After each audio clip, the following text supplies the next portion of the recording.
et de où nous sommes. Donc, nous avons donc les salutations donc, de la communauté Rema Ephrata, dont je suis responsable avec mon épouse. C'est vraiment un plaisir de savoir que ce matin, notre Dieu va nous visiter. Alléluia. En fait, il a commencé et il va continuer. Et vous êtes un merveilleux peuple. Je peux voir la gloire de Dieu sur leur visage.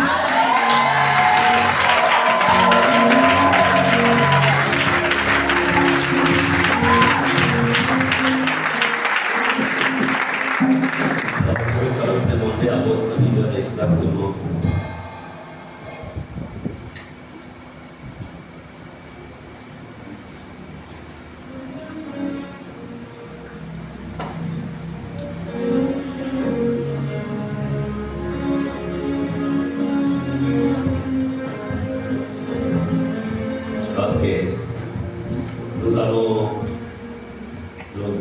J'ai un cantique comme mon esprit spirituel dans la présence de Dieu. Je voudrais que nous nous chantions. J'entre dans le Saint des Saints. J'entre à travers le sang de l'agneau. J'entre pour l'adorer lui seul. Oh, yes.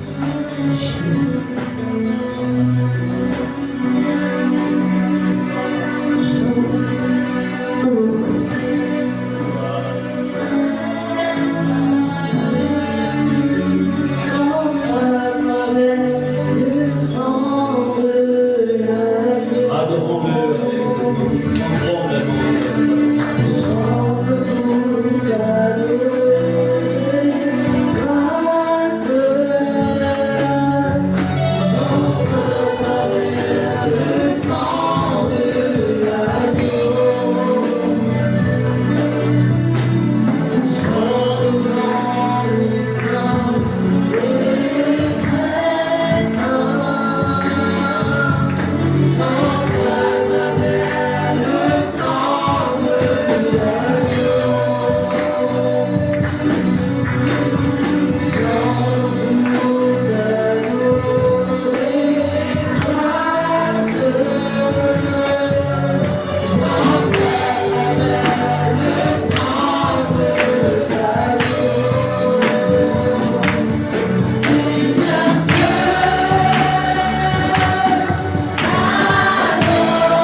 suis.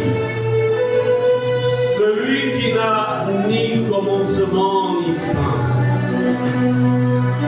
La création tout entière révèle ta grandeur.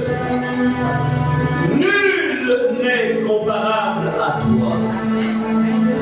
Nous nous tenons ce matin à cause du sang de Jésus. Ce sang qui nous a lavés, qui nous a purifiés, qui nous a justifiés et qui nous permet de rentrer jusque dans le Saint des Saints pour te dire ce matin, louange à toi. Dis Saint, Saint, Saint à l'Éternel, la terre est remplie de ta gloire. Saint, Saint, Saint à l'Éternel, la terre est remplie de ta gloire. Et ce matin, tu inondes, Seigneur, de ta gloire. Tu inondes chaque vie ce matin de ta gloire. Tu inondes l'Ivreville de ta gloire. Tu inondes le Gabon de ta gloire. Oui, Seigneur, Saint, Saint, Saint est l'Éternel. La terre est remplie de ta gloire. Béni soit ton nom. Béni soit ton nom. C'est dans le nom de Jésus que nous te prions et nous disons Amen.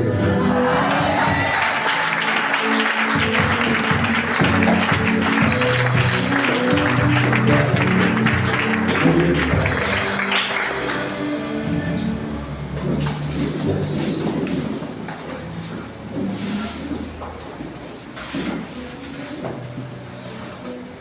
Ce matin,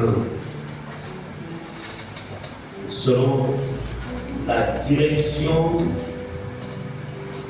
que le Saint-Esprit, ou selon la pensée que le Saint-Esprit a mise dans mon cœur.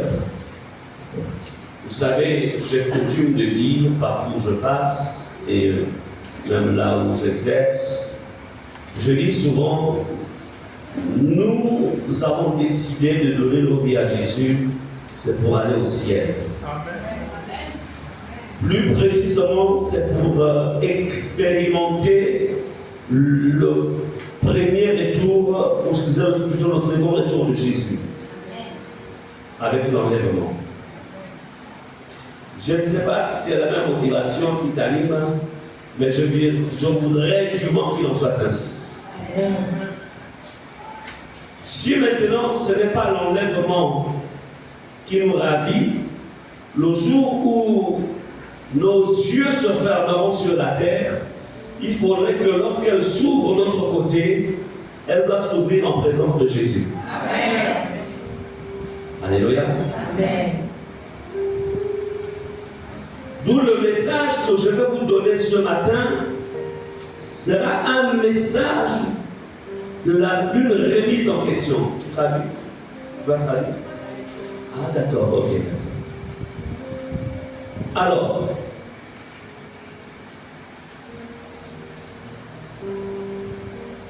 mais voyez-vous, il y a des préalables pour être enlevé.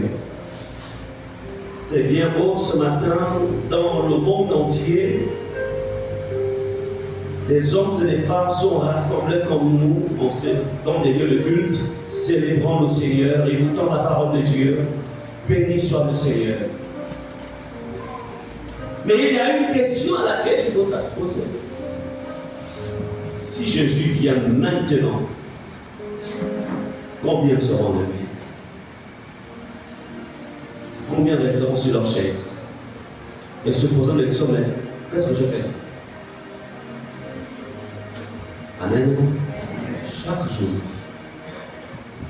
qu'on soit enfant, tu sois jeune, adulte, vieux, ne perds jamais cette pensée. C'est pourquoi mon message ce matin, je l'ai intitulé c'est pas moi parce que j'ai demandé au Saint-Esprit, je veux que j'enseigne pas. Le pasteur Nathan m'a invité. Nous avons échangé. Mais qu'est-ce que tu veux que j'enseigne à ce peuple? Il m'a dit, va leur poser la question. S'ils sont tous déjà passés par la croix, Es-tu déjà passé par la croix? Il n'y a pas de croix. Tu as caché ça. C'est pas grave. Tout le monde a l'image de la croix. Es-tu déjà passé par la croix? C'est une question cruciale.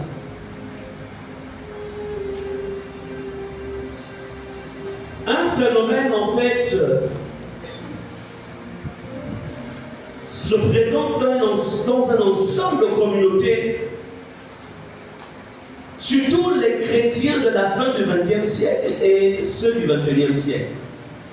Parce que les chrétiens des siècles anciens vivaient le retour de Jésus comme si c'était aujourd'hui, où ça devait se passer. Ce qui fait que leur engagement avec Jésus était motivé en fait par cette réalité.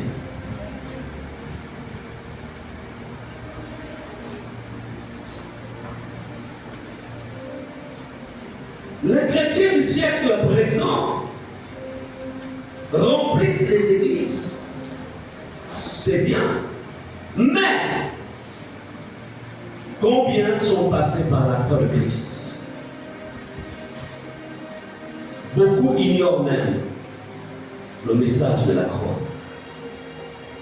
Et cela se reflète par la qualité de leur service dans l'Église, la qualité de leur vie, la qualité de leur témoignage, la qualité de leur engagement dans l'Église, la qualité. Parce que tout simplement, beaucoup n'ont pas compris le message de la croix.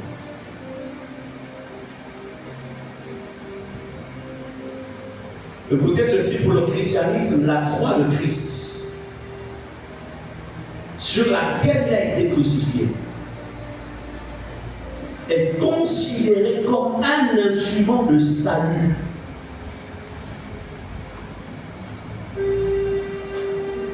Le salut passe par la croix. C'est l'instrument du salut. Donc, mon intervention ce matin ne sera pas surtout d'avoir un message, mais plutôt le fait que chacun d'entre nous doit rentrer en soi-même, s'examiner. Est-ce que je suis passé par la croix? Moi qui suis chantre, est-ce que je suis passé par la croix? Moi qui suis musicien, guitariste, est-ce que je suis passé par la croix?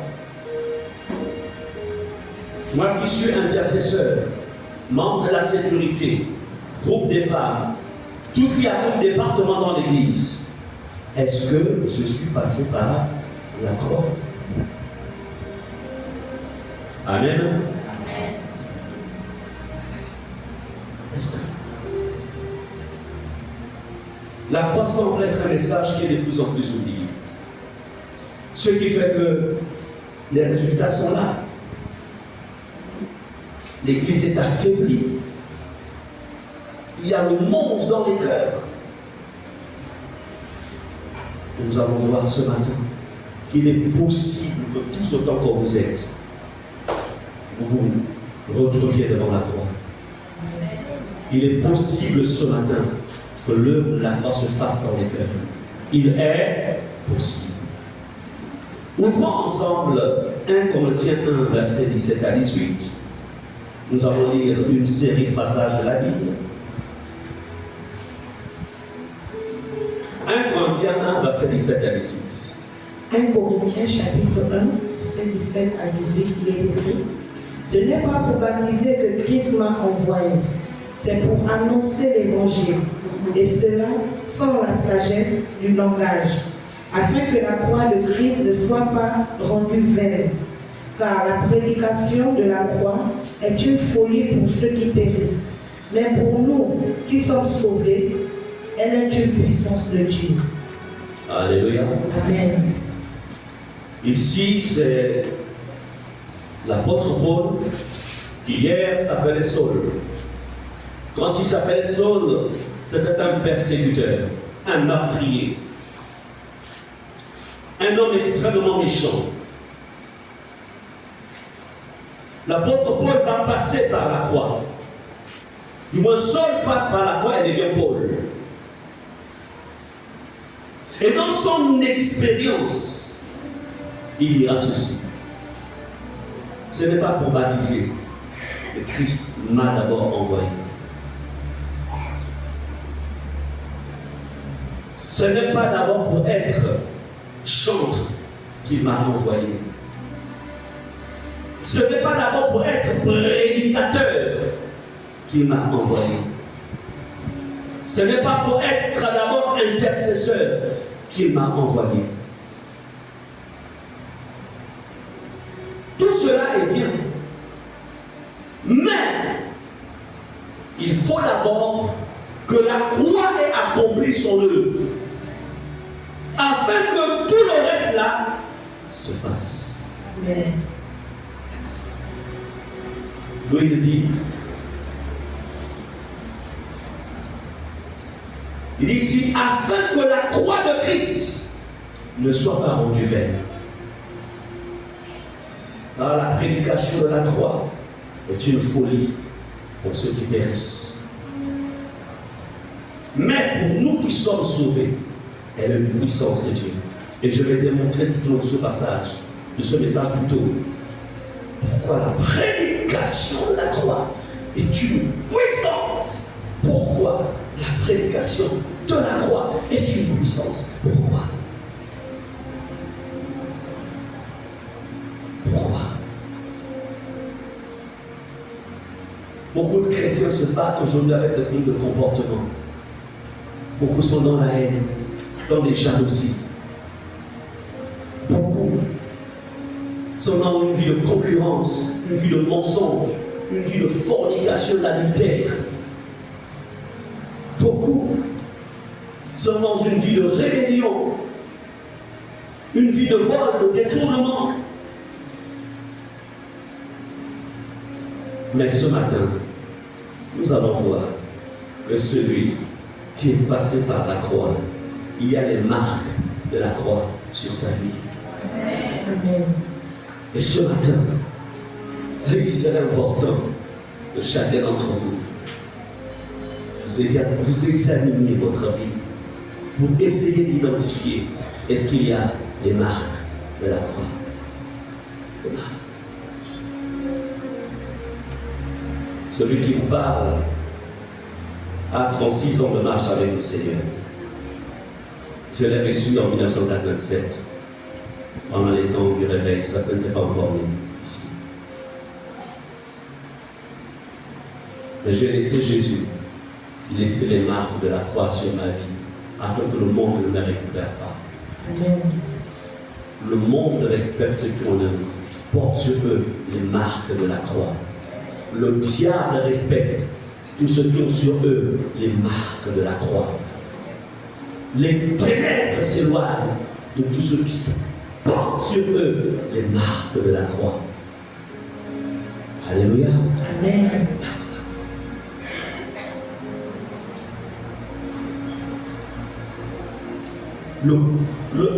La vie chrétienne sans la croix n'a pas de sens. Amen. Tu peux prophétiser, tu peux chasser les démons, tu peux guérir les malades, tu peux bien chanter, tu peux faire tout ça. Mais cependant, au dernier jour, Jésus dit, moi, je ne t'ai jamais connu. Maître, mais je ne te connais pas. Comment tu ne me connais pas? Mais je t'ai réglé à l'église. Je donne même à l'église. Il dit, moi, je ne te connais pas. Attends, maître, entre nous. Je parle en langue. Dieu te dit que je ne te connais pas. Comment tu ne me connais pas? Je te donne la plus grosse Bible dans l'église. Et je ne te connais pas. Comment tu ne me connais pas? Il dit parce que tout simplement, tu ne portes pas sur moi, sur toi, mes marques. Tu ne portes pas sur toi mes marques. Au niveau du Gabon, on n'a peut-être pas trop la culture des bergers. où en fait, une famille en fait a son troupeau, soit de moutons, soit de bœufs. Mais généralement, dans les pays où il y a cette culture, il peut y avoir plusieurs moutons. Mais le propriétaire de la bergerie des moutons, reconnaît-on que c'est celui-ci notre maître. Et il y a des signaux, il y a un langage que ce berger va développer pour que ces brebis reconnaissent que celui-ci est notre maître. Est-ce que nous ensemble? Amen. Nous allons voir l'expérience de Paul. Après qu'il soit passé par la croix. Quelle fut son expérience? Parce que la vie chrétienne, elle est faite d'expérience. C'est bien bon, tu es venu un jour, tu es venu ici, tu as dit Seigneur Jésus, je te reçois comme mon sauveur et mon Seigneur personnel. On appelle ça en fait une confession. Ok, tu es venu confesser, dire que tu décides de suivre Jésus. Mais la confession, c'est une chose.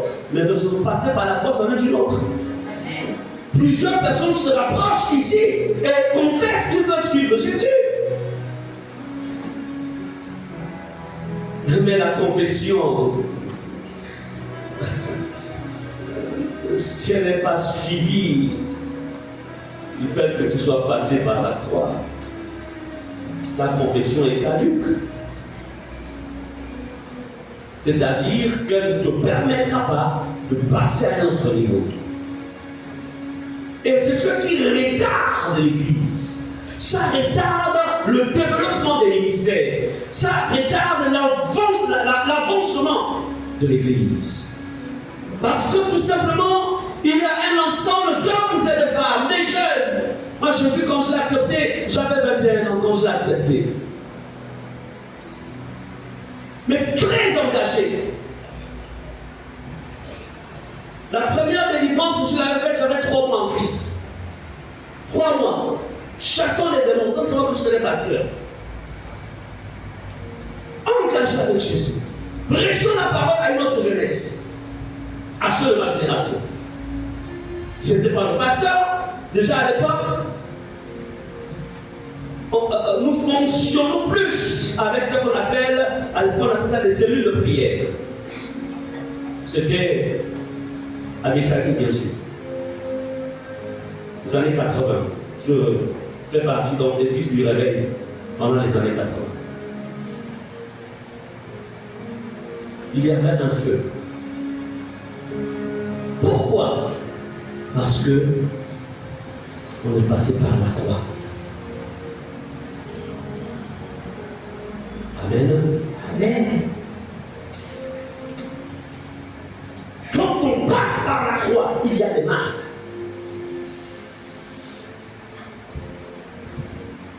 Lorsque j'avais accepté Jésus, parce que j'étais passé par la croix, j'avais laissé les muscles, les boîtes de nuit, vivre avec des femmes, toutes ces choses-là, j'avais tout abandonné. Même la télévision, je ne suivais presque plus la télévision. Je me souviens, j'ai dû faire 2 ans sans suivre la télévision. Parce que je ne trouvais rien d'intéressant à l'intérieur. Regardez comment les pasteurs se battent, comment on se bat pour délivrer une âme du péché. Tu exhortes, tu prêches, tu fais même des cures d'âme. La personne va encore venir te dire que voilà, je vais encore faire commencer lui qui paye ma maison. Mais tu n'es pas passé par la croix. La puissance de la croix. Mais la croix. Parce que j'étais passé par la croix. De ma conversion jusqu'au mariage, plus jamais je n'ai connu de femme. J'ai fait 10 ans, 1987, 1998, l'année où je me suis marié. Plus jamais je ne suis tombé dans la fornication. La puissance de la croix. Quand une vie passe par la croix, elle neutralise la chair. Mais regardez les chrétiens aujourd'hui. On tombe, on demande pardon, on se relève. Tu blagues, tu es un blagueur. Tu es un blagueur. Tu n'es pas passé par la croix. Dis au nom de Jésus. Répète au nom de Jésus.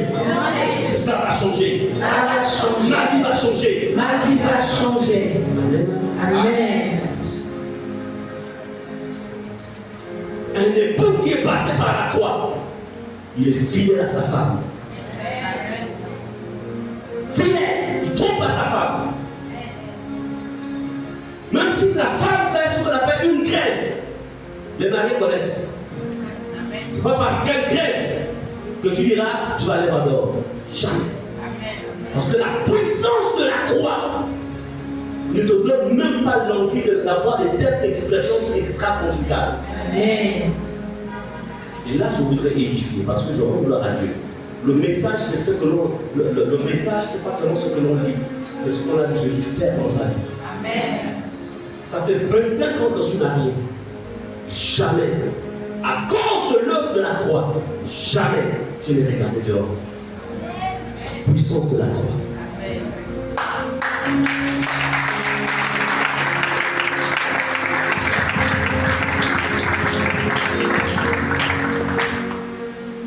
Ce ne sont pas les mérites des hommes, mais c'est l'œuvre de la croix de Christ dans la vie, dans le cœur de quelqu'un. Amen. Puissance de la croix. Ces gens qui disent, comprenez-moi, j'étais dans mes temps de faiblesse, la chair est faible, l'esprit est bien disposé, ne me condamnez pas, de ne pas passer par la croix. Parce que la Bible déclare qu'aucune tentation ne survient dans la vie de quelqu'un qui peut lui être supérieur. Aucune tentation. L'œuvre de la croix. Amen. On a une jeunesse aujourd'hui qui se masturbe, qui passent leur temps dans leur portable, il y a des images pornographiques et qui viennent à l'église. Tu n'es pas passé par la croix. Tu n'es pas passé par la croix. C'est pas possible. Tu ne peux pas passer par la croix et en même temps se salir dans la poubelle du péché. C'est pas possible. Combien de fiancés? Les gens sont fiancés. De toute façon, on va se marier, pas de problème, tu sais. On se mariera, on demande seulement pardon. On demande seulement pardon. Et puis quand la soeur essaie de résister, est-ce que tu connais même le pasteur dans le pasteur? Tu sais, quand il était fiancé, c'est ce qu'il faisait aussi. Dès que le frère va convaincre la soeur pour justifier son péché, tu peux vivre tes fiançailles sans tomber avec ta fiancée. La puissance de la croix produit cela. Je suis passé par là. Puissance de la croix.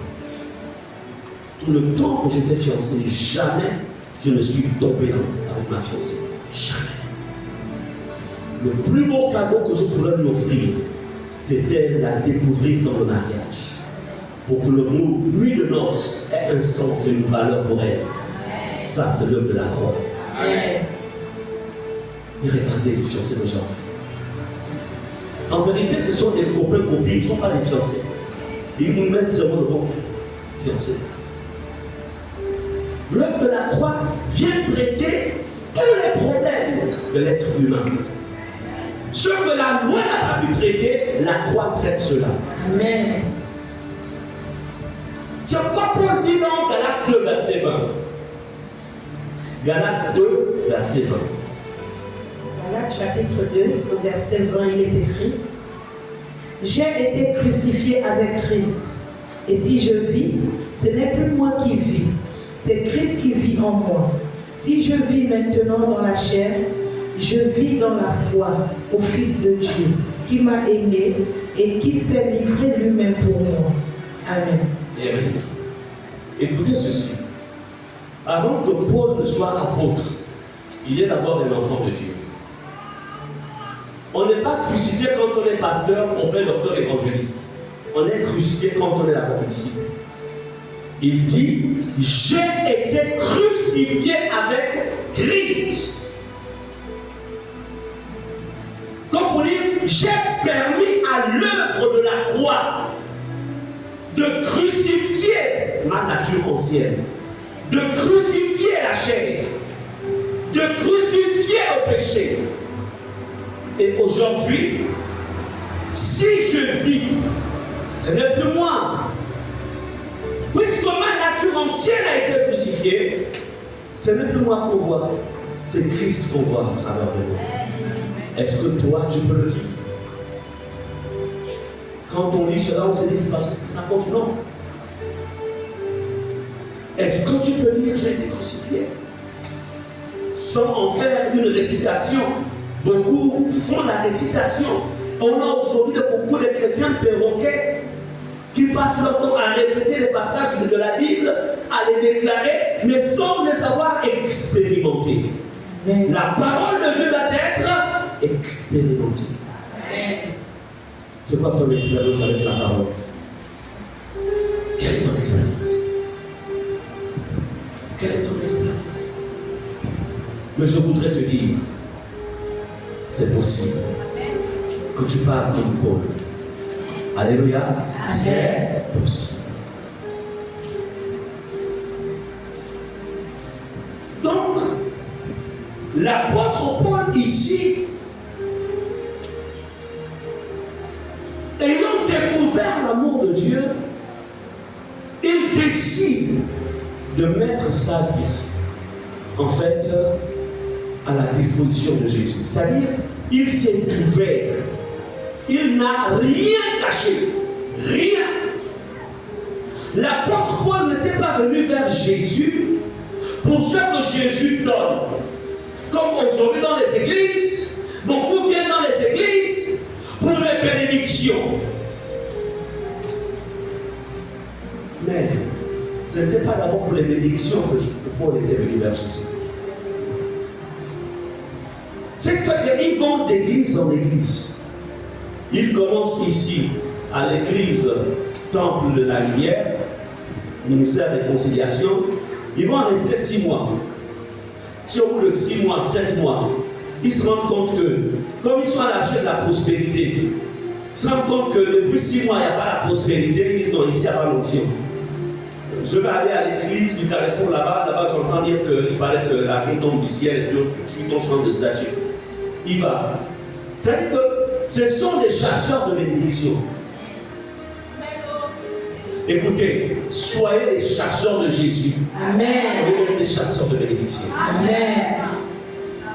Parce que tout est en lui. Tout est à lui. Amen. Amen. Jésus. Et ça crée une génération de chrétiens instables. Chrétiens instables. Mais si tu es instable, attendez, quand vous faites ça, vous pensez que vous faites du mal au pastoral. Parce que ma claire ou c'est parce que c'est non. Voilà. Parce que c'est mal. Il y a des moments quand je suis assis chez moi, quand je pense parfois à la vie de certains, je dis attends, mais le chrétien, lui pense qu'il me fait du mal. Mais tu ne me fais pas du mal. Moi, chaque jour, je fais passer ma vie au scanner du Saint-Esprit. Chaque jour. Je ne dors pas sans faire passer ma vie au scanner du Saint-Esprit. Parce qu'il doit me montrer la moindre tâche. Parce que si c'est dans la nuit, pendant que je serai endormi, que la trompette va sonner, il ne faut pas que quand je me réveille, je constate que ma femme est partie et moi je suis là. Ah, jamais. Jamais. Non, non, non. Est-ce que vous comprenez cela? Amen. Dis jamais. Jamais. Jamais. Jamais.